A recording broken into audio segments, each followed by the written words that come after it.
அருட்பெருஞ்சோதி அருட்பெருஞ்சோதி தனிப்பெரும் கருணை அருட்பெருஞ்சோதி.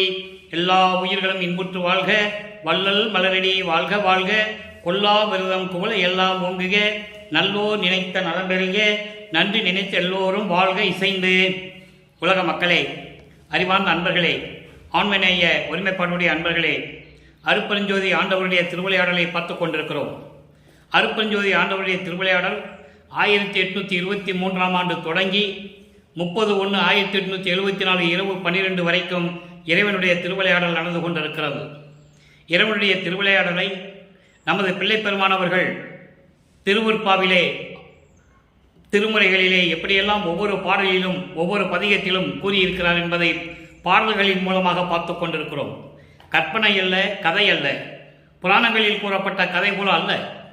ஒவ்வொரு பாடலையும் சொல்லி அந்த பாடலில் இருக்கிற கருத்துக்கேற்றபடி இறைவன் எப்படி திருவிளையாடல் நடந்தது என்பதையும் பார்த்து கொண்டிருக்கிறோம்.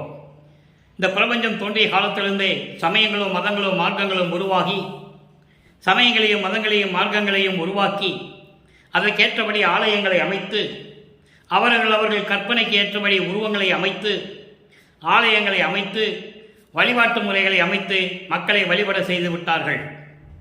இது பல யுகங்களாக நடந்து கொண்டிருக்கிறது. பல யுகங்கள் என்பது 4 யுகங்கள்: கிரேத யுகம், திரேத யுகம், துவார யுகம், கலியுகம். இந்த 4 யுகங்களிலுமே இந்த நிலைகள் நடந்து கொண்டிருந்தது. இப்போ யுகங்களும் முடிகிற காலகட்டம் வந்துவிட்டது. சமயங்களும் மதங்களும் மார்க்கங்களும் முடிய, நெறிகளும் முடிவடையும் காலம் வந்துவிட்டது. கலியுகமும் முடிந்து விட்டது. அதனால் கலியுகத்தினுடைய கடைசி காலகட்டத்தில் அருட்பெருஞ்சாண்டவருடைய கடைசி திருவிளையாடல் தனது மகனை, தனது செல்வ பிள்ளையை ஒரு தாயின் வழியாக இந்த மண்ணுலைக்கு வருவிக்க செய்தது. காரணம், பல மார்க்கங்கள் உருவாகி இருந்தன. பஸ்ம மார்க்கம், திராவக மார்க்கம், கலக மார்க்கம், நவநீத மார்க்கம், தசா மார்க்கம், சர்புத்திர மார்க்கம், இப்படி பல மார்க்கங்கள், சமய மார்க்கம், சக மார்க்கம், இப்படியெல்லாம் பல மார்க்கங்கள் உருவாகி இருந்தன. இனிமேல் அது மக்களுக்கு தேவையில்லை. அதன் காலகட்டங்கள் முடிந்து விட்டது. அந்த நிலையில் இருக்கும்போது சமரச சுத்த சன்மார்க்கத்தை அருட்பெருஞ்சோதி ஆண்டவர் உருவாக்குகிறார். அதை மக்களிடம் பரப்ப வேண்டும். மக்களை எல்லாம், உலக மக்களை எல்லாம் சமரச சுத்த சன்மார்க்கத்தில் சேர்த்து இந்த மக்கள் இன்பமாக வாழ வேண்டும் என்பதற்காகத்தான் தனது மகனை இந்த மண்ணுலைக்கு வருவிக்க செய்தார். அதனுடைய திருவிளையாடலை நாம் பார்த்து கொண்டிருக்கிறோம். இறைவன் எப்படியெல்லாம் திருவிளையாடல் செய்தார். வல்லப்பெருமானவர்கள் வருவிக்க உற்று 51 ஆண்டுகள் வரையிலும் 8 ஆண்டுகளாக பிரித்து அருட்பெருஞ்சாண்டவர் திருவிளையாடல் செய்கிறார். ஒரு தாயின் கருவறையிலே இருக்கும் போதிலிருந்து, கருவறையில் இருக்கும்போது எப்படியெல்லாம் திருவிளையாடல் நடந்தது என்பதை நாம் பார்த்தோம். அங்கே பசி என்று சொல்லும்போது அருட்பெருஞ்சோதி ஆண்டவர் தன் மகனுக்கு அருளமுதம் ஊட்டுகிறார். கருவறை இருட்டாக இருக்கின்ற சொல்லும்போது அங்கே போய் ஒளி காட்டுகிறார். உடம்பு புழுக்கமாக இருக்கிறது என்று சொல்லும் பொழுது தென்றல் காற்று வீசுகிறார். இப்படியெல்லாம் நாம் திருவிளையாடலை பார்த்து கொண்டிருக்கிறோம். வருவிக்க விட்டு 9 ஆண்டுகள் வரையிலும் நமது பிள்ளை பெருமானவர்கள் தான் யார் என்று தெரியாத நிலையில் மனம் ஒரு நிலைப்படாது இருந்து கொண்டிருக்கிறார். அப்போ தன் மகனை 9வது ஆண்டில் அருட்பெருஞ்சோதி ஆண்டவர் ஆட்கொள்ளுகிறார். ஆண்டாறு 3வது ஆண்டிலே ஆட்கொண்ட அருள்கடலை என்று சொல்லுவார். ஆரோடு 3வது ஆண்டிலே முன்னம் ஆட்கொண்ட இறைவனை என்று சொல்லுவார். ஆக 9வது ஆண்டில் இறைவனுடைய திருவிளையாடல் நடந்ததை பாடல்களின் மூலம் நமக்கு அருளி இருக்கிறார்கள் நமது பிள்ளை பெருமானவர்கள், வல்லற்பெருமானவர்கள். அதை நாம் பார்த்து கொண்டிருக்கிறோம். காலங்கள் மாற மாற 9வது ஆண்டிலிருந்து, நான் ஏற்கனவே கூறியிருக்கிறேன், வல்லற்பெருமானுக்கு வயது இல்லை. அவர் ஒவ்வொரு யுகத்திலேயும் இருந்தவர். அவருக்கு வயதே கிடையாது. அப்போ அந்த காலகட்டத்தில் இருக்கும்போது ஒவ்வொரு யுகத்திலையும் எப்படி இருந்தார், எப்படியெல்லாம் அருள் செய்தார் என்பதையெல்லாம் நாம் பார்த்துக்கிட்டு இருக்கோம். ஆக 9வது ஆண்டிலே மகனை ஆட்கொண்ட பிறகு சென்று விடுகிறார். அதனுடைய பொருளை, அதனுடைய விளக்கத்தை இப்போ இன்னைக்கு நம்ம பார்க்க போகிறோம். பாடலிலே அருமையாக இருக்கும். நல்லா நீங்கள் கவனிச்சுக்கிட்டே வரணும். அப்போ சென்ற பிறகு மனம் ஒரு நிலையில் இல்லை. மனம் ஒரு நிலை இல்லாத போது வருவிக்க உற்று 13வது ஆண்டிலிருந்து திருவொற்றியூர் செல்ல ஆரம்பிக்கிறார். ஏனென்றால் மனம் ஒரு நிலையில் இல்லை. மனதை சாந்தப்படுத்த வேண்டும், மனதை ஒருநிலைப்படுத்த வேண்டும். அப்போ சமயங்களும் மதங்களும் மார்க்கங்களும் சிவபெருமானை எப்படி வழிபட்டு கொண்டிருந்தார்கள்? பல பெயர்களிலே, ஊருக்கு ஒரு பெயர், ஊருக்கு ஒரு ஆலயம், ஊருக்கு ஒரு வழிபாடு, இப்படியெல்லாம் நடந்து கொண்டிருக்கிறது. இது உண்மை. ஆனால் ஒவ்வொரு ஊரில் நடக்கிறது மற்ற ஊரில் நடக்கும்போது அது வித்தியாசமாக இருக்கும். முரண்பாடுகள் இருக்கும், வேறுபாடுகள் இருக்கும், உருவத்திலே கூட வேறுபாடுகள் இருக்கும். இப்படி பல நிலைகள் உருவாக்கி இருந்தன. அந்த காலகட்டத்தில் நமது பிள்ளைப்பெருமான் அவர்கள் திருவொற்றியூர் செல்லுகிறார். திருவொற்றியூர் செல்வதற்கு முன்னால் 9வது ஆண்டிலே ஏற்பட்டதுதான் திருவருள் முறையீடு. இறைவன் ஆட்கொண்ட பிறகு தான் யார் என்று தெரியாமல் இருக்கும்போது இறைவனை முறையீடு செய்கிறார். அதன் பிறகு திருவொற்றியூர் செல்லுகிறார். இந்த நிலையை படிப்படியாக பார்த்து கொண்டிருக்கிறோம். நல்லா கவனிங்க. 1ஆம் திருமுறை பதிகம் 6 திருவருள் முறையீடு. மொத்தம் 232 பாடல்களை உடையது. ஒவ்வொரு பாடலிலும் இறைவனிடம் எப்படி முறையீடு செய்கிறார். அப்போ இவருக்கு சுத்த சன்மார்க்கம் என்னன்னு தெரியாது, அருட்பெருஞ்சோதி ஆண்டவர் யாருன்னு தெரியாது. நல்லா கவனிச்சுட்டே வரணும் நீங்க.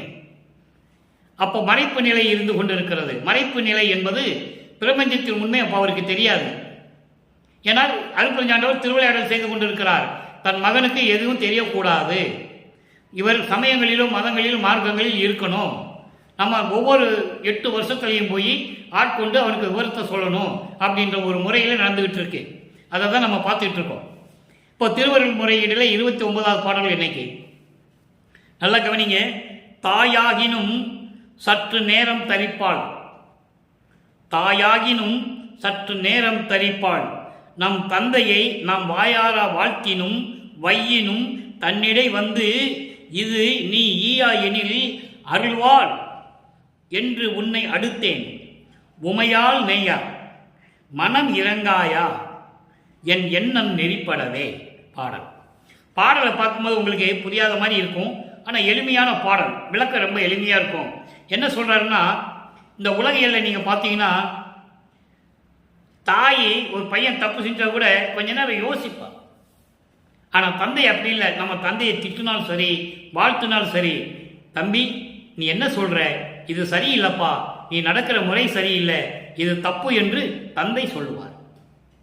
அப்போ இது உலகையில நடந்துகிட்டு இருக்கு. தாய் கூட கொஞ்சம் தயங்குவா. பையன் ஒரு சேட்டை செஞ்சுன்னா தாய் கொஞ்சம் தயங்குவா, சகிக்க மாட்டான். அதான் சொல்றாரு, தாயாகினும் சற்று நேரம் தரிப்பாள். தாய் கூட கொஞ்சம் யோசிப்பா. ஆனால் தந்தை அப்படி இல்லை. தந்தையை நாம் திட்டினாலும் சரி, வாழ்த்தினாலும் சரி, நம்மிடம் வந்து இது தம்பி நீ நடக்கிற முறை சரியில்லைப்பா, இது சரி, இது தவறு என்று சொல்லுவார். ஆனால் நீ எதுவுமே கொடுக்காவிட்டாலும் கூட நீ ஈயா எனில் அருள்வான் என்று உன்னை அடுத்தேன்.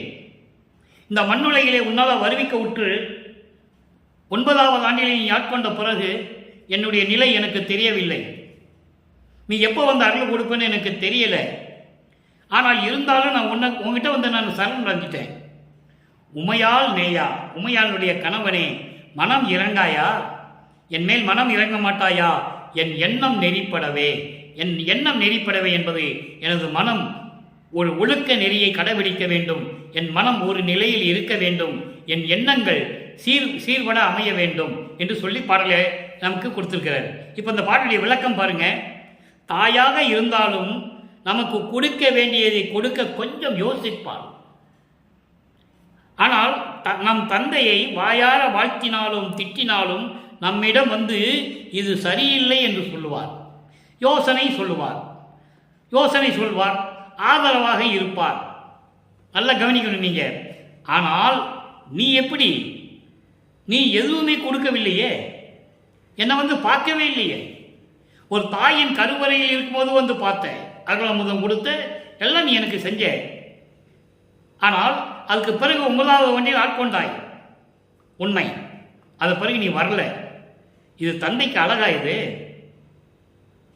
தந்தைக்கு அழகாயுது என்று கேட்கிற. நீ கொடுக்காவிட்டாலும் பரவாயில்லை, நீ எப்படியாவது அருளை கொடுப்ப, உன்னிடமிருந்து நான் அருளை பெற்றுக்கொள்வேன் என்று உறுதியாக இருக்கிறேன். அதனால்தான் உன்னிடம் வந்து சேர்ந்தேன். அழகா சொல்றாரு, அதனால்தான் உன்னிடம் வந்து நான் சேர்ந்தேன். எதுக்கு? நீ மனம் இறங்க மாட்டாயா? என் எண்ணம் நெறிப்பட வேண்டும். நான் என்னுடைய மனத்தை சீர்படுத்த வேண்டும், நல்ல நிலையில் வைத்துக் கொள்ள வேண்டும் என்று சொல்லி திருவருள் முறையீடு செய்கிறார். இப்போ நீங்க நல்லா கவனிக்கணும். 9 ஆண்டுகள் வரைக்கும் அருட்பெருஞ்சாண்டவர் வந்து எந்த விதமான மகனை ஆட்கொள்ளவில்லை. இவருக்கு மறைப்பு நிலை இருக்கிறது. 9வது ஆட்கொண்ட பிறகு இறைவனால் ஆட்கொண்டவன் ஆட்கொள்ளப்பட்டவன், வருவிக்க உற்றவன் என்ற நிலை மட்டும் நமது பிள்ளை பெருமானுக்கு தெரிகிறது. அப்போ அவர் மனசு எப்படி இருக்குன்னு யோசனை பண்ணி பாருங்க. வெளியே சொல்லவும் முடியாது. நான் இறைவனால் வருவிக்க உற்றவன் அப்படின்னு சொல்ல முடியாது. நான் இறைவனுடைய குழந்தைன்னு சொல்ல முடியாது. அப்போ சமயங்களும் மதங்களும் மார்க்கங்களும் சூழ்ந்திருந்த காலகட்டங்களில் இறைவனை திருவொற்றியூருக்கு சென்று எப்படி சொல்லுகிறார்? மனதை கூட்டு போறார். அங்க மனசை ஒழுநிலைப்படுத்த வேண்டும் சொல்லுவார். ஒருநிலைப்படுத்த வேண்டும் திருவள்ளுவர் முறையிலிடம் சொல்லுவார். இப்போ மனம் ஒரு நிலையில் இல்லை, அதனால் திருவொற்றியூர் செல்கிறார். அடுத்த கட்டம் தொடர்கிறது. அடுத்த திருவிளையாடல் ஆரம்பமாகிறது. இரண்டாவது திருவிளையாடல் அடுத்த கட்டம் ஆரம்பமாகுது. இரண்டாவது கட்டம். அப்போ திருவொற்றியூருக்கு போகிறார். அப்போ உள்ளத்திடம் என்ன சொல்லி கூட்டு போறார்? உள்ளத்திடம் என்ன சொல்லி கூட்டு போறாருன்றதை பார்க்க போறோம். நல்ல கவனிங்க. பதிகம் 3 இரண்டாம் திருமுறை ஸ்ரீ சண்முக சிவநாம சங்கீர்த்தன லகிரி. இது தலைப்பு, பதியத்தினுடைய தலைப்பு. ஸ்ரீ சண்முக சிவநாம சங்கீர்த்தன லகிரி என்பது இறைவனை சண்முக சிவவோம் என்று சொல்லி போற்றி புகழ்வது. போற்றி புகழ்வது அது உள்ளத்திடம் சொல்ல வேண்டும். மனதை ஒருநிலைப்படுத்த வேண்டும். சென்று கொண்டிருக்கிறார். நல்ல கவனிங்க. இரண்டாம் திருமுறையில் பூரா இதான் வரும். மூன்றாம் திருமுறைக்கு வரும்போது நிலைகள் மாறும். நான்காம் திருமுறைக்கு வரும்போது இறைவனுடைய அருளை பெற்ற பிறகு நிலைகள் மாறும். ஆறாம் திருமுறைக்கு வரும்போது ஒட்டு மொத்தமாக நிலைகள் மாறும். அதை நீங்கள் மனசில் வச்சுக்கங்க. இப்போ ஒன்றொன்னா பார்க்க போகிறோம். இப்போ ரெண்டாம் திருமுறையில் இதை பாருங்க. ஈர்ந்த நெஞ்சினர் இடம் தனில் இருந்து இடர் கொண்டாய், இனி இச்சிறு பொழுதும் போந்து போகிறது, எழுது என் நெஞ்சே, பொழுது போச்சு தூங்காத, எழுந்திரு என் மனமே, பிறங்கும் ஒற்றியம் பெருநகருக்கு ஏகி ஓர்ந்து சண்முக சரவண பவ ஓம் ஓம் சுயமு சங்கர சம்பு எனவே ஆழ்ந்து போற்றுதும் ஐயூரே, என்மேல் ஆணை கண்டாய் கான், என்மேல் ஆணை கான், அவர் அருள் பெறலாமே. பாடல் இங்கே ஆரம்ப கட்டத்தில் இறைவன் ஆட்கொண்ட பிறகு திருவருள் முறையீடு செய்கிறார். அடுத்த கட்டம் தொடங்குகிறது. திருவொற்றியூருக்கு போறாரு. போய் தான் ஆகணும், காலத்தின் கட்டாயம். அப்ப அங்க போய் மனதிடம் சொல்லி கூட்டு போறார். மனசு கூட்டு போறார். தீய எண்ணங்கள் சூழ்ந்தவர்களின் இடத்திற்கு சென்று காத்துக்கொண்டு துன்பப்பட்டாய் நெஞ்சே, மனமே, மனதிடம் சொல்லுகிறார். இப்படி துன்பப்பட்டு கொண்டிருக்கிறாய், இனிமேல் சிறிதளவும் நீ துன்பப்பட வேண்டாம். பொழுது போகின்றது, இரவு வரப்போகிறது, எழுந்திரு மனமே, நாம் திருவொற்றியூருக்கு செல்லுவோம். திருவொற்றியூருக்கு சென்று அங்கு கோயிலில் இருக்கின்ற இறைவனை ஓம் சிவசண்முக ஓம் ஓம் சுயம்பு, சுயமாக தோன்றிய இறைவன் சங்கர சம்பு என்று நாம் போற்றி வணங்குவோம். நம்முடைய துயரங்களையும் துன்பங்களையும் சொல்லுவோம். அவருடைய அருளை பெறலாமே. மனதிடம் சொல்லுகிறார். ஏனால் மனதை முதல் அடக்க வேண்டும். அந்த கரணங்கள் மனம், சித்தம், புத்தி, அகங்காரம், இது முதல்ல அடக்கணும். அப்புறம் காமத்தை அடக்கணும். காமம், குரோதம், லோபம், மோகம், மதம், மாச்சரியம், இதெல்லாம் கடந்து போகணும். அப்போ இறைவன் அங்கே திருவிளையாடல் செய்கிறாரு. இவரை வலுக்கட்டாயமா மனசுல வலியுறுத்தி உணர்த்துகிறார். அதனால் நமது பிள்ளை பெருமானவர்கள் திருவொற்றியூர் செல்லுகிறார். மனதிடம் சொல்லுகிறார். எப்போ பார்த்தாலும் தீயவர்களுடைய வாசலில் நின்றுட்டு ஏதாவது கொடுப்பாங்களான்னு நினைச்சிட்டு இருக்க, துன்பப்பட்டு கொண்டிருக்கிறாய், இனிமேல் நீ துன்பப்படக்கூடாது, அதுக்கு தேவையில்லை. எப்படி சொல்றாரு பாருங்க. திருவொற்றியூருக்கு போகணும், அவருடைய நிலையை உலக மக்களுக்கு சொல்லணும். சமயங்களிலும் மதங்களிலும் மார்க்கங்களில் இருக்கும்போது எப்படி இருந்தாலும் சொல்லணும். மனதிடம் சொல்லுகிறார். மனதை கூட்டுக்கொண்டு வா மனமே போகலாம், திருவொற்றியூர் சென்று அங்கு இருக்கின்ற இறைவனை ஓம் சுயம்பு சங்கர சம்பு சிவசண்முகா ஓம் என்றெல்லாம் சொல்லி நமது துயரங்களையும் துன்பங்களையும் இறைவனிடம் சொல்லி நாம் அவருடைய அருளை பெறலாமே. ஏன் வீணாக பொழுதை கழித்துக் கொண்டிருக்க வேண்டும் மனமே? இதில் எந்த விதமான சந்தேகமும் வேண்டாம், என் மீது சத்தியம் என்று சொல்லி மனதிடம் சொல்லுவது போல உலக மக்களுக்கு தெரிவிக்கிறார். உலக மக்களே, நான் இந்த நிலையில் இருந்து கொண்டிருந்தேன்.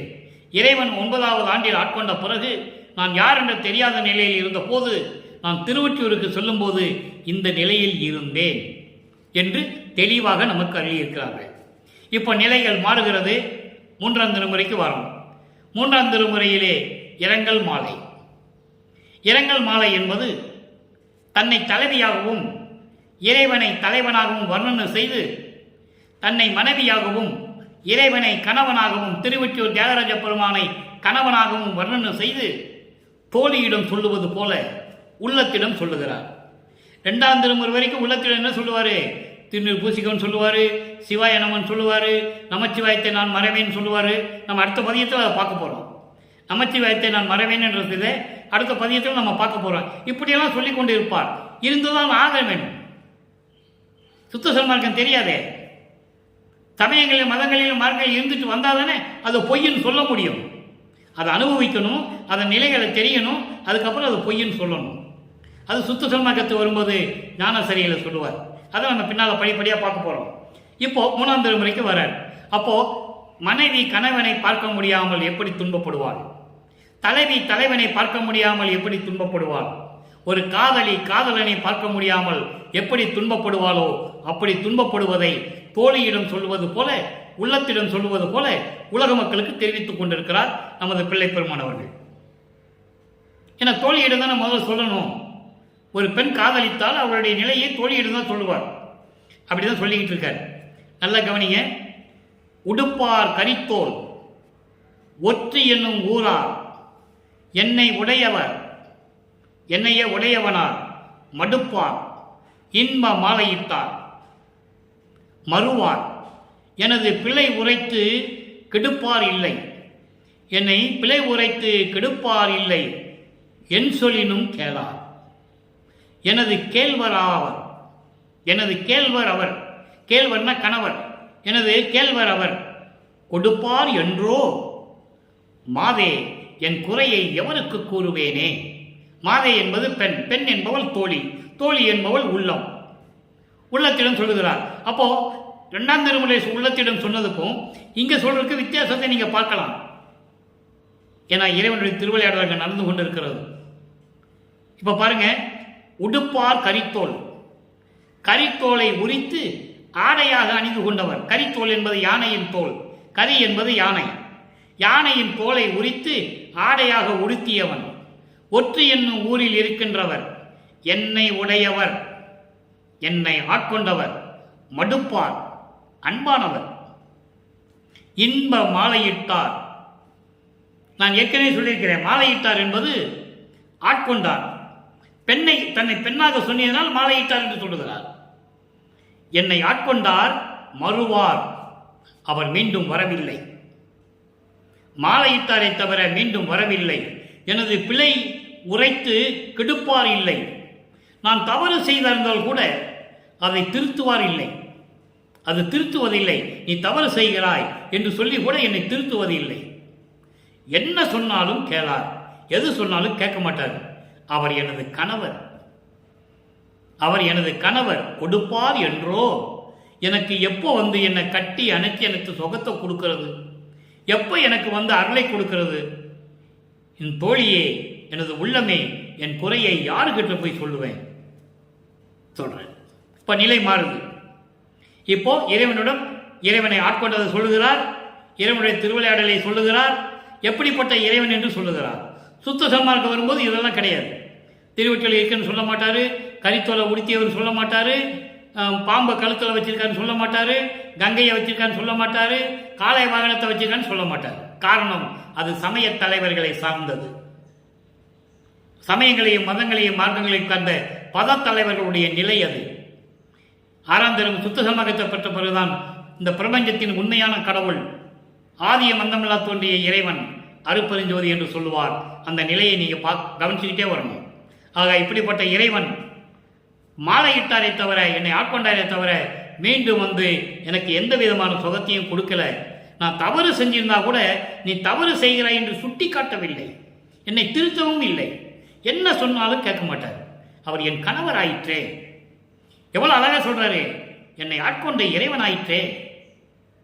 உள்ளமே, இந்த குறையை நான் யாரிடம் போய் சொல்லுவேன் என்று சொல்லி இந்த பாடலை அருளியிருக்கிறார்கள்.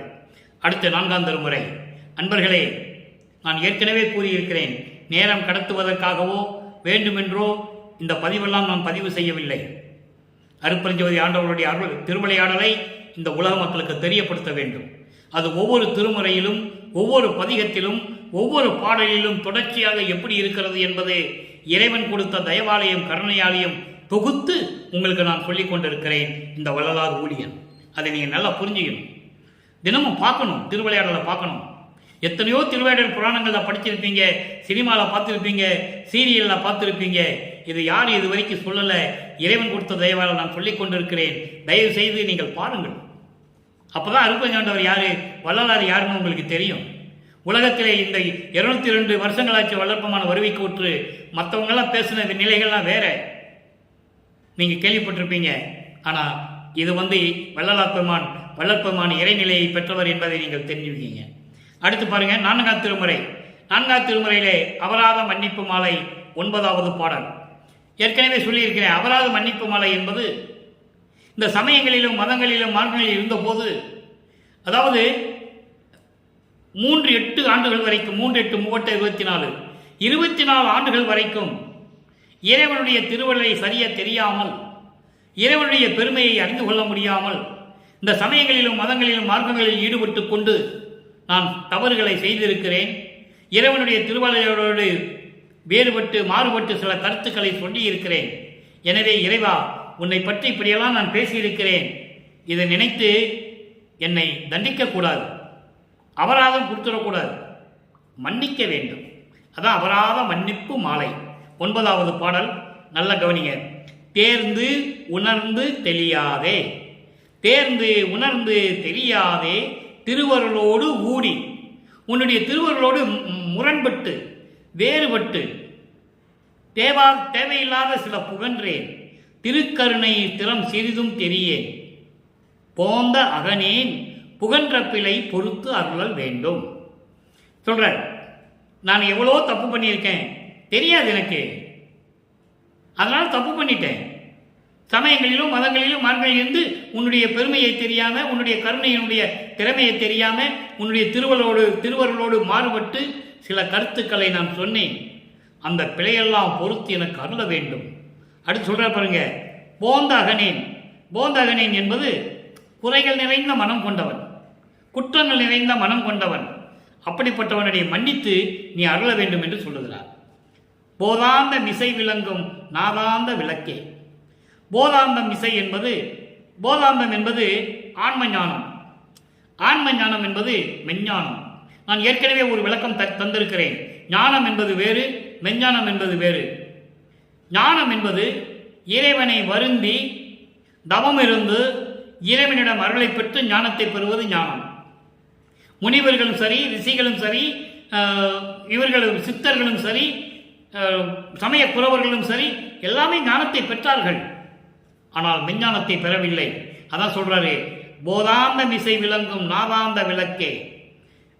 மெஞ்ஞானத்தின் மேல் விளங்கிக் கொண்டிருக்கின்ற பரநாத நிலையில் ஒளியாக விளங்கிக் கொண்டிருக்கின்ற, ஒளிர்ந்து கொண்டிருக்கின்ற இறைவனே, ஒளிர்ந்து கொண்டிருக்கின்ற இறைவனே, ஒளிர்ந்தன மின்னிக் கொண்டிருக்கின்ற இறைவனே, ஊர்ந்த பண கங்கணமே முதல் பணிகள் ஒளிர உயர்பொதுவில் நடிக்கின்ற செயலுடைய பெருமான். இங்க பாருங்க, ஊர்ந்த பண கங்கணமே, அதாவது ஊர்ந்து செல்லக்கூடிய படம் எடுத்து ஆடக்கூடிய பாம்புகளுடைய படத்தில் வருகின்ற அந்த ஒளி இருக்கிறதே, நாகப்பாம்புடைய ஒளி, அந்த நாகப்பாம்புகள் எல்லாம் படம் எடுத்து ஒளிர்ந்து கொண்டிருக்க, ஒளி வீசிக் கொண்டிருக்க, அதாவது நந்தி முதல் சிவகான பூதங்கள் எல்லாம் உன்னை வணங்கிக் கொண்டிருக்க,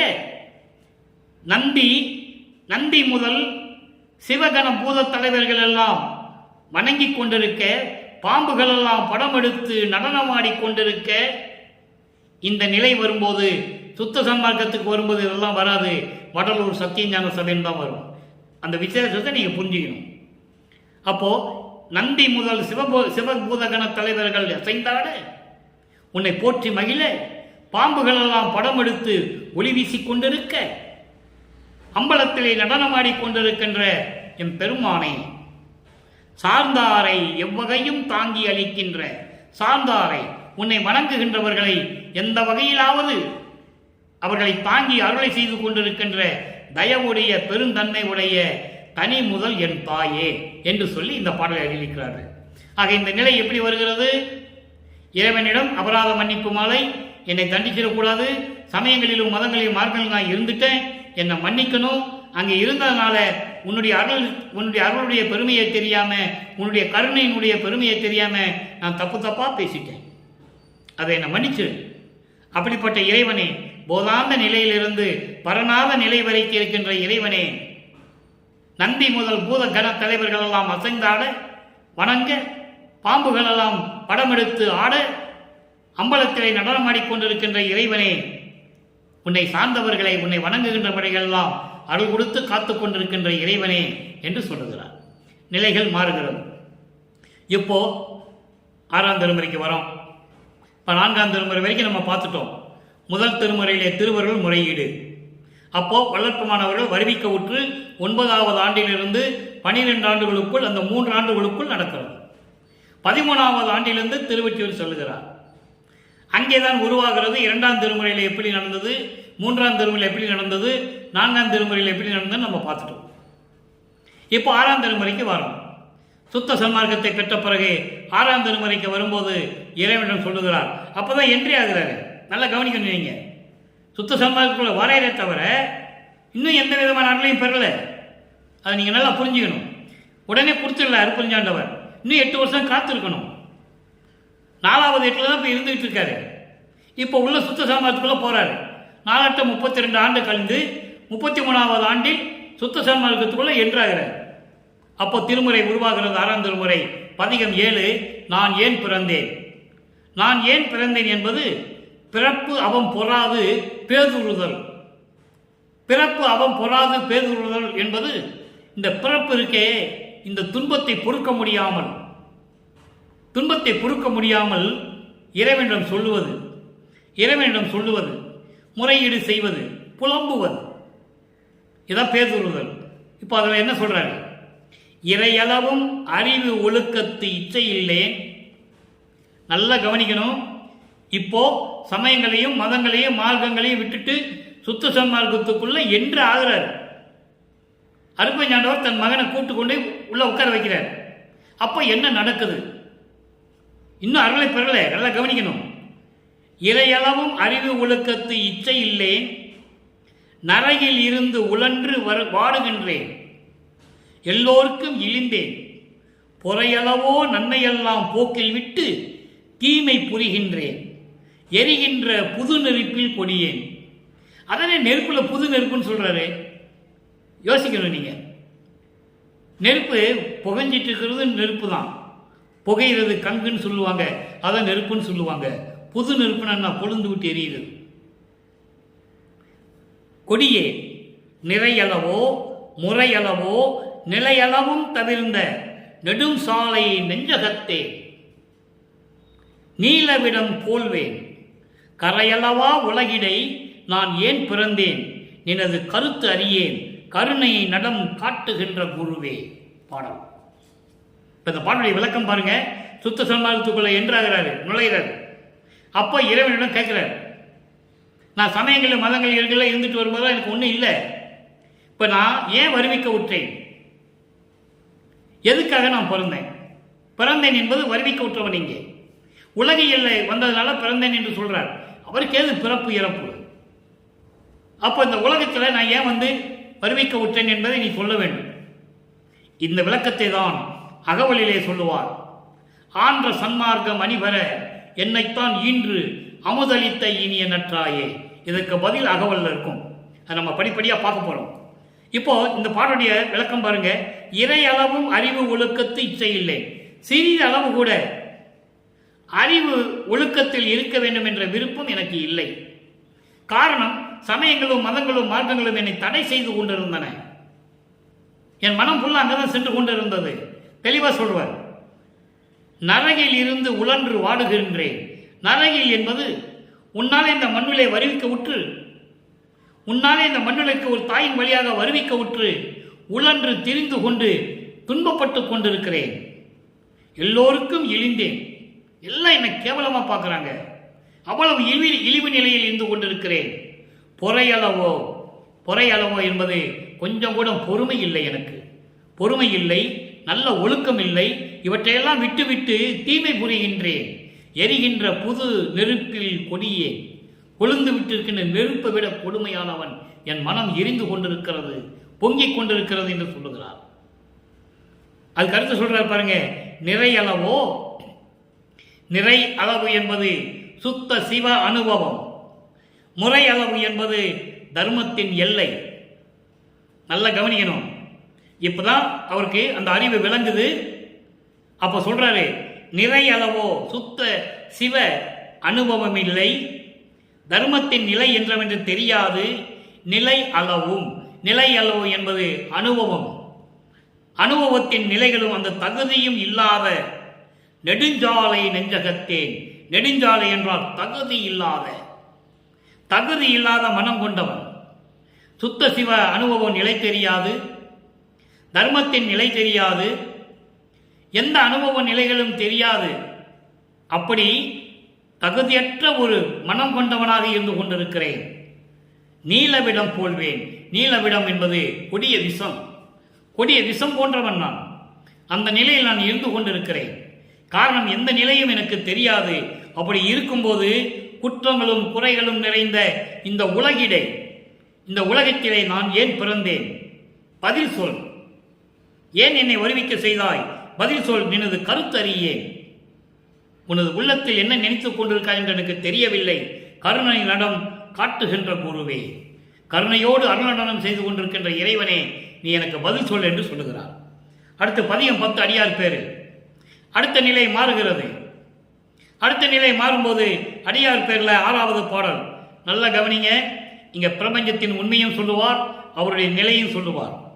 அங்கே அடியார் தமக்கு எல்லாம் அருளார் அமுதம் அளித்து, அங்கே விண்ணுலகத்தில் இருக்கின்ற தேவர்களுக்கெல்லாம் அருள் அமுதம் கொடுத்துவிட்டு, ஐயோ இங்கே மண்ணுலகிலே என்னை வருவிக்க செய்து உன்னுடைய மகன் நான், என்னுடைய ஒருவனுக்கு துன்பம் அளிக்க நீ விரும்பினால் இசைந்தையாயில் சிவமே அடிமை சிறுநாயேன் எங்கே போவேன்?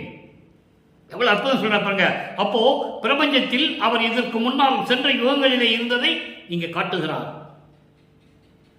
தெளிவாக கூறுவார். புதிய நல்லே தொன்று தொட்டு உனது பூங்குழலுக்கு அன்பு பூண்டவன் என்று சொல்லுவார். புதியன் என்று என்னை போக்குதுவ நீர். அப்படி என்ன வேலைக்கு பார்க்கறியா? நீ யாரு தெரியாத மாதிரி நினைக்கிறியா? நீ என்ன பூர்வித்தினும் பிரபஞ்சம் தோன்றிய காலத்திலிருந்தே உனது திருவடிகளுக்கு அடிமை பூண்டவன். அதான் இங்க சொல்றாரு. அங்கே அடியார்களுக்கு அமுதம் கொடுத்துட்டு, மின்னுலகத்திலே இருக்கின்ற தேவர்களுக்கெல்லாம் நீ அமுதம் கொடுத்துட்டு, என்ன இந்த மண்ணுலக்கு வருவைக்க செஞ்சு, ஐயோ நான் பட்ட பாடு இருக்கே, எனக்கு நான் உன் மகன், எனக்கு ஒருவனுக்கு மட்டும் துன்பம் கொடுக்கணும்னு நினைக்கிறையே, இது எந்த விதத்தில் நியாயம்? விரும்பினால் அருப்பெருஞ்சோதியே சிவமே, சிவம் என்பது வேறு, சிவன் வேறு. சிவமே அடிமை சிறுநாயன் நான் எங்கே போவேன்? என் செய்வேன்? எவர் என் முகம் பார்த்துடுவாரே? யார் என் முகத்தை பாப்பா? அன்னைக்கு வீராப்பா சொல்லிட்டேன், எங்க அப்பனை தவிர நான் யாரிடையே வரமாட்டேன்னு சொல்லிட்டேன். நீங்க தான் என் முன் வழி இல்லாதவர்கள் என்று சொல்லிட்டேன். இப்ப நீ இப்படி செஞ்சேன்னா நான் யார்கிட்ட போய் நிற்பேன்? தெளிவா கேட்கிறேன், நல்லா புரிஞ்சுக்கணும். நீங்க உன்னை மறக்கவும் மாட்டேன், மற்ற தேவர்களை மதிக்கவும் மாட்டேன்னு சொல்லுவார் ஒரு பாடலிலே. நான் அப்படியெல்லாம் சொல்லிட்டேன் அவங்க கிட்ட. இப்ப நான் யார்கிட்ட போவேன்? எந்த மூஞ்சியை வச்சுட்டு போவேன்? யார் என் முகத்தை பாப்பா என்று கேட்கிறார். அடுத்த நிலை பாருங்க. பிள்ளை பெருவிண்ணப்பம் 66. ஓங்கிய திருச்சிற்றம்பலம் உடைய ஒரு தனி தலைவனே, தனி தலைவன் சொல்லுவார், தனி பெரும்பதின்னு சொல்லுவார். நல்லா கவனிக்கணும். சமயங்களிலும் மதங்களிலும் மார்க்கங்களில் இருக்கும்போது தியாகராஜ பெருமான் சொல்லுவார், நடராஜன் சொல்லுவார், சொக்கநாதன் சொல்லுவாரு, பிச்சாண்டின்னு சொல்லுவாரு, எல்லாம் சொல்லுவாரு. ஆனா இங்கே சுத்த சன்மார்க்கத்தை விட்ட பிறகுதான் அவருக்கு நிலைமை தெரிகிறது. பிரபஞ்சத்தின் ஒரே இறைவன் அருப்பெருஞ்சோதி ஆண்டவர். அவங்க தனி தலைவன் என்று சொல்லுவார். சுத்த சன்மார்க்கத்தின் தலைவன், ஒப்பற்ற தலைவன். அப்படிப்பட்ட தலைவனே, என்னை தாங்கிய தாயே. தாங்கிய தாயின் என்ன அர்த்தம்? என்னை ஈன்று இந்த மண்ணுலகுக்கு அனுப்பிய தந்தையே, நீயே என் தந்தை அருளுடையாய், என்னை நேர்ந்து பெற்ற தாயே என்று சொல்லுவார் ஒரு பாடலிலே. கருவிலே கலந்த துணையை என்று சொல்லுவார். பாடல்கள் அற்புதமாக இருக்கும். அந்தந்த நிலைகள் இறைவனுடைய திருவிளையாடல் ஒவ்வொரு தடவை நடக்கும்போது ஒவ்வொரு விதமாக சொல்லுவார். நீயே என் தந்தை அருளுடையாய், என்னை நேர்ந்து பெற்ற தாயை என்பது 3ஆம் திருமுறையில் சொல்லுவார். அடுத்து 6ஆம் திருமுறைக்கு வரும்போது சொல்லுவார் கருவிலே கலந்த துணையை சொல்லுவார். நிலைகள் மாறும்போது இறைவனுடைய திருவிளையாடலை பொறுத்து ஒவ்வொரு வரியும் சொல்லுவார். அவ்வளவு அற்புதம் இருக்கு திருவருட்பாவிலே. அப்படிப்பட்ட தாயே, தந்தையே, குருவே, தயாநிதி கடவுளே, நின்பால் நீங்கிய மனத்தார் யாவரே எனினும் அவர் தம்மை நினைத்த போதெல்லாம் தேங்கிய உள்ளம் பயந்தனன். அதாவது உன்னை பற்றி நினைக்காதவர்களை பார்க்கும்போது, உன்னை பற்றி நினைக்காத, சிந்திக்காத, வணங்காதவர்களை பற்றி அவங்களை வல்ல நான் பார்க்கும்போது என் உள்ளம் எப்படி நடுங்கியது தெரியுமா? நான் எப்படி பயந்தேன் தெரியுமா? இது நின் திருவுள்ளம் அறியுமே எந்தாயே. எவ்வளவு தெளிவா சொல்றாரு. பெரு விண்ணப்பம், பிள்ளையினுடைய பெரு விண்ணப்பம். மகன் தந்தையிடம் விண்ணப்பம் வைக்கிறார்.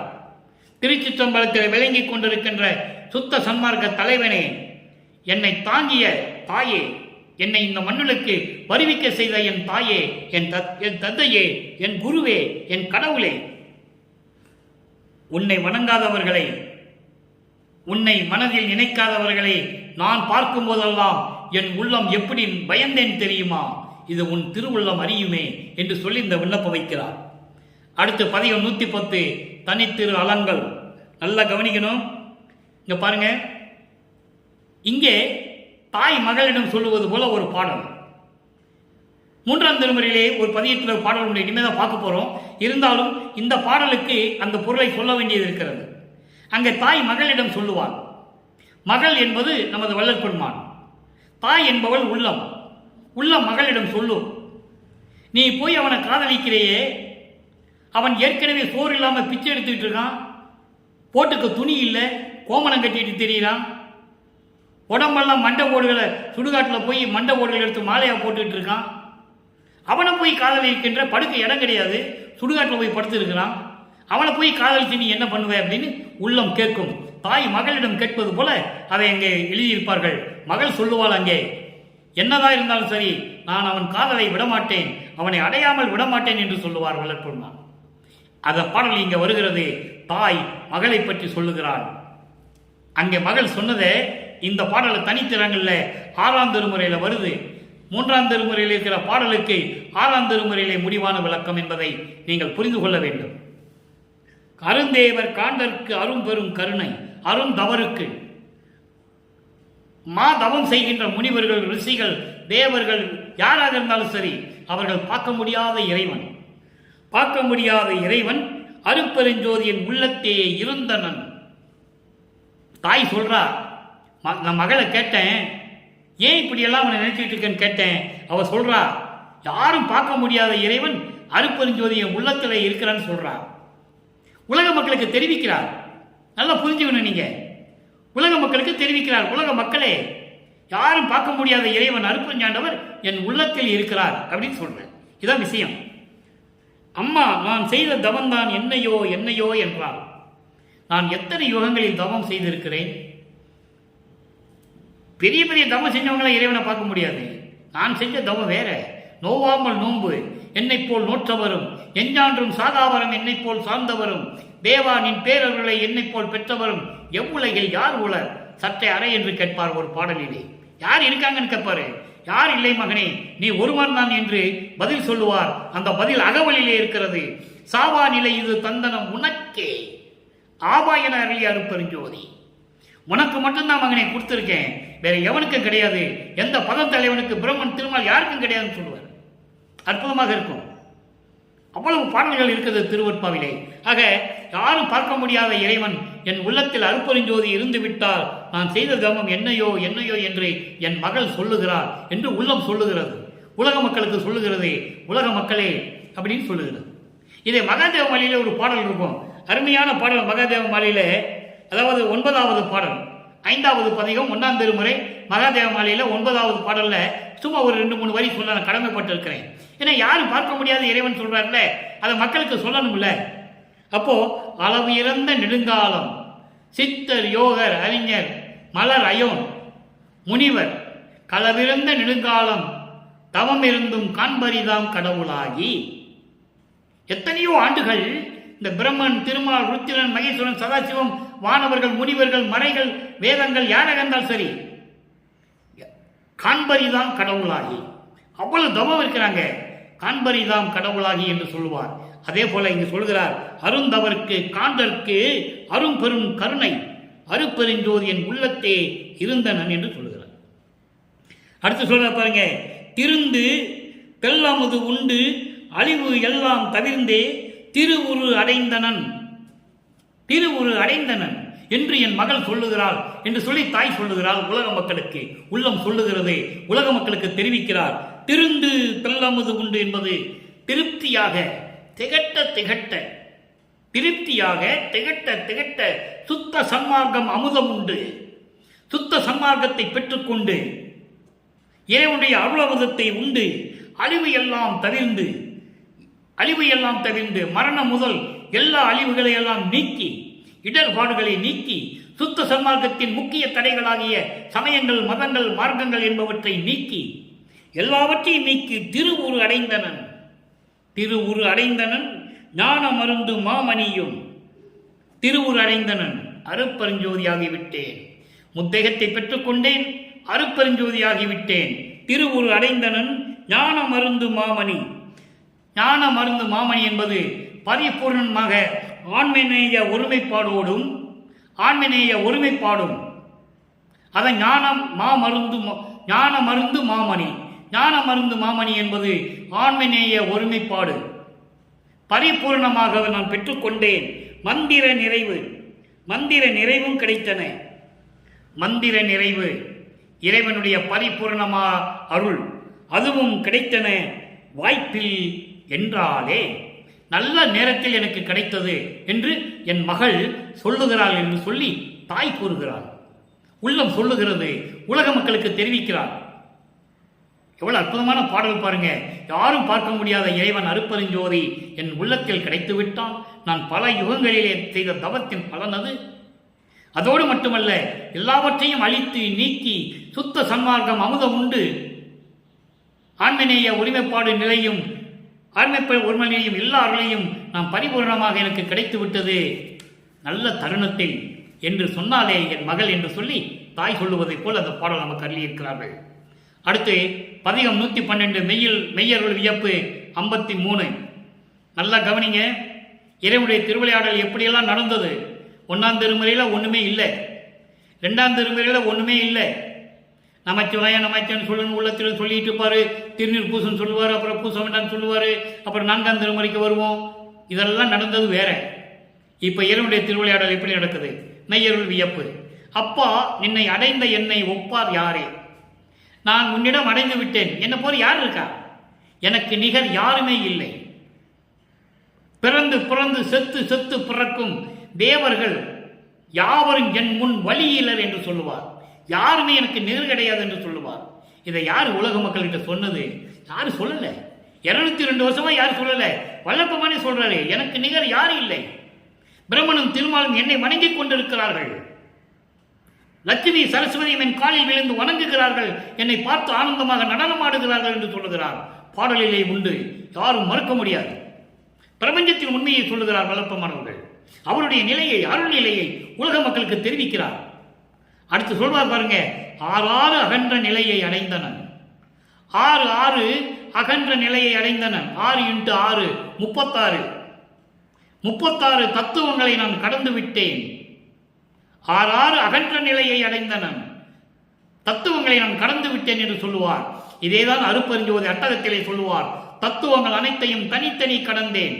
தத்துவாதீத நிலையில் சித்தியல் முழுதும் தெரிந்தேன். அவை மேல் சிவநிலை தெரிந்திட சென்றேன். தத்துவங்களை கடத்த பிறகு ஒரு நிலை இருக்கு, அதை நம்ம பின்னால பார்க்க போறோம். ஒவ்வொரு நாளும் ஒட்டு மொத்தம் எல்லாத்தையும் சொல்லிட முடியாது. நீங்க தான் கவனிச்சு உன்னிப்பா இந்த பதிவை பார்க்கணும். நீங்க இப்ப தத்துவங்களை கடக்கிற மட்டும் சொல்றாரு. தத்துவங்களை தனித்தனியாக கடந்து விட்டேன். தேவர்கள் சொல்லுகிறார்கள், இந்த உலகில் இவனை தவிர வல்லவன் யாரும் இல்லை என்று சொல்லுகிறார்கள். தேவர்கள் சொல்லுகிறார், என்பர் தேவரே, அவன் தத்துவங்களை கடந்து வந்து விட்டான் என்று தேவர்கள் எல்லாம் என்னை போற்றி வணங்கிக் கொண்டிருக்கிறார்கள். இப்பார் ஆதி முதம் அடங்கும் காலம் நின்னையே. இப்பார் என்பது இந்த மண்ணுலகம் முதல் 5 பூதங்களை சொல்றாரு. நிலம், நீர், நெருப்பு, காற்று, ஆகாயம். இந்த 5 பூதங்களை அடங்கக்கூடிய எக்காலத்திலும் உன்னிடம் காலம் நின்னையே என்பது எக்காலத்திலும் உனது திருவடியிலே அடங்கிக் கொண்டிருக்கும். இந்த 5 பூதங்களும் ஏற்றி கழித்து வாழுவேன். உன்னை போற்றி மகிழ்ந்து வாழ்ந்து கொண்டிருப்பேன். இதற்கும் ஐயம் என்னையே. இதை நான் சொல்லுவதற்கு எதற்கு சந்தேகப்பட வேண்டும்? எதற்கு வெட்கப்பட வேண்டும்? எதற்கு தயங்க வேண்டும்? எனக்கு தயக்கம் தேவையில்லை. தெளிவா சொல்றேன். எல்லாத்தையும் சொல்லிடுறாரு, தெளிவா சொல்லிட்டாரு. இப்ப பாருங்க, பதிவு 124 பெரு வழக்கு 3வது பாடல். அற்புதமான பாடலை அன்பர்களே. பிரபஞ்சத்திலே இருக்கின்ற உண்மையை தெளிவாக எளிமையாக 4 வரியில் சொல்லுவார். அங்கே இறைவனை பார்க்க முடியாது. 9வது ஆண்டில் ஆட்கொண்டு சென்று விட்டார். திருவிளையாடல் தொடர்கிறது. 4 திருமுறையை பார்த்துட்டோம். 6ஆம் திருமுறையில் என்ன சொல்றார் பாருங்க. உள்ளத்திடம் சொல்லுகிறார், சின்ன வயதில் என்னை சேர்ந்தார். நல்லா கவனிக்கணும். சின்ன வயதில் என்னை சேர்ந்தார், 9வது ஆண்டில் என்னை ஆட்கொண்டார், புன்னகையோடு சென்றார். ஆட்கொண்டுட்டு நீ என் மகன்பா, உன்னால வருவிக்க விட்டோன்னு சொல்லிட்டு சிரிக்கிட்டே போயிட்டாரு. புன்னகையோடு சென்று விட்டார். தயவால் இன்று வந்தார். தயவு என்பது நாம் சமயங்களையும் மதங்களையும் மார்க்கங்களையும் விட்டுவிட்ட நிலையில் சுத்த சன்மார்க்கத்தை பெற்ற பிறகு இறைவனுடைய தயவால் இன்று வந்தார். நல்லா கவனிக்கணும். இன்று வந்தார். அப்போ இவருடைய திருவிளையாடல் நடக்குது. வராரா? வந்தார். இவருக்கு ஆர் ஈடு? இவருக்கு யார் ஈடாக முடியும்? இவருக்கு யார் ஈடாக முடியாது? இங்க பாரு, என்னை விட்டு இனி இவர் எப்படி போவார்? உள்ளத்தில் சொல்வார், இங்க பாரு, இனிமே என்னை விட்டு இவர் எப்படி போவார்னு பார்ப்போம். நீ ஓடு, ஓடு, இந்த கதவை மூடு. உள்ளத்திடம் சொல்லுகிறார், என் உள்ளத்துக்குள்ள வந்துடுவான். வந்தவனை என்ன செய்யணும்? நீ மூடிக்கணும், அவனை வெளியே விடக்கூடாது. எப்படி? இரட்டைத்தாள் கோல் போட்டு மூடு. இரட்டைத்தாள் கோலை போடு. ஒரு கோல் போட்டா, ஒரு தாப்பா போட்டா போயிடுவாரு. நீ 2 தாப்பா போட்டு அவனை உள்ள நிற்க வை. எவ்வளவு அற்புதம் பாருங்க. எவன் சொன்னது? இந்த பிரபஞ்சத்தில், பிரபஞ்சம் தோன்றிய காலத்திலிருந்து எந்த முனிவனும் எந்த ரிஷியும் சொன்னதில்லை. இறைவன் என் உள்ளத்துக்குள்ள வருவான், இரட்டை போட நான் பூட்டிக்குவேன், இறைவன் என்னோட இருக்கிறான். யார் சொன்னது? ஓராள் கூட கிடையாது. சின்ன வயதில் என்னை சேர்ந்தார், புன்னகையோடு சென்றார். அததான் அங்க 1ஆம் திருமுறையில் சொல்லுவாரு, ஆண்டாறு 3 ஆண்டில் ஆட்கொண்ட அருள் கடலே, ஆரோடு 3வது ஆண்டிலே முன்னம் என்னை ஆண்ட இறைவனே என்று சொல்லுவார். அதை இங்க சொல்லுவாரு, சின்ன வயதில் என்னை சேர்ந்தார், புன்னகையோடு சென்றார். சித்திட்ட போயிட்டார். தயவால் இன்று வந்தார். இவருக்கு யார் நிகராக இருக்க முடியும்? என்னோடு இனி என்னை விட்டு அவர் எப்படி போவார்னு நான் பார்க்கிறேன். உள்ளமே ஓடு, ஓடு, கதவு மூடு, இரட்டத்தாப்பா போட்டு மூடிடு, இனிமே போக மாட்டார். ஆக இறைவனுடைய திருவிளையாடல் தொடர்ந்து கொண்டு இருக்கிறது.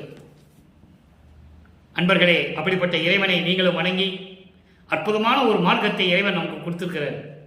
நல்லற்பமான அருமையான ஒரு மார்க்கத்தை நமக்கு கொடுத்திருக்கிறார். சுத்த சன்மார்க்கம், சமரச சுத்த சன்மார்க்கம். உலக மக்கள்லாம் சமரசமாக வாழ வேண்டும், ஒற்றுமையோடு வாழ வேண்டும், வேற்றுமை இல்லாமல் வாழ வேண்டும், கொலையும் புலையும் தவிர்த்து வாழ வேண்டும்.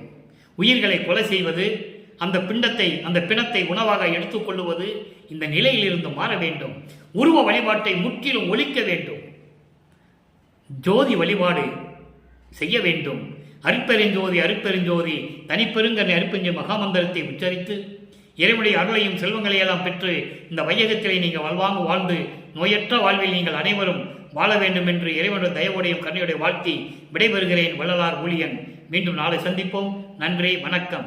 அருட்பெருஞ்சோதி அருட்பெருஞ்சோதி தனிப்பெருங்கருணை அருட்பெருஞ்சோதி. அருட்பெருஞ்சோதி ஆண்டவருடைய திருவிளையாடல் தொடரும்.